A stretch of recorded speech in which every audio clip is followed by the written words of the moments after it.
ఒకరోజు గుర్రం చాలా అలసిపోయి రెస్ట్ తీసుకోవడానికి దాని ప్లేస్కి వచ్చింది.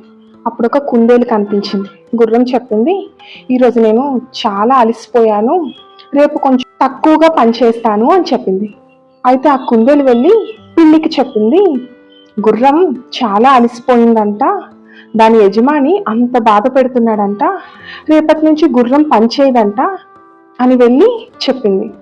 అప్పుడు ఆ కుందేలేమో జింకకు చెప్పింది, గుర్రం యజమాని భోజనం పెట్టట్లేదంట, గుర్రం వేరే చోటికి రేపు వెళ్ళిపోతుందంట అని చెప్పింది.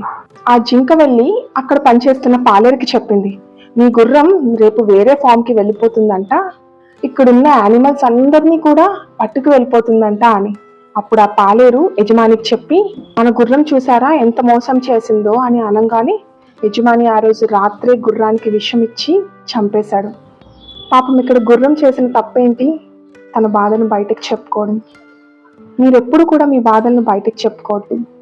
ఇలానే మీ ముందు మీ మాట వింటారు, మీ వెనక దాని గురించి రకరకాలుగా మాట్లాడి మీ బాధని చాలా రకాలుగా మాటలు మార్చి వేరే వాళ్ళకి చెప్పి మిమ్మల్ని తప్పు పట్టేలా చేస్తారు. దయచేసి గుర్రం చేసిన తప్పు పని నువ్వెప్పుడు చేయొద్దు. అర్థమవుతుందా?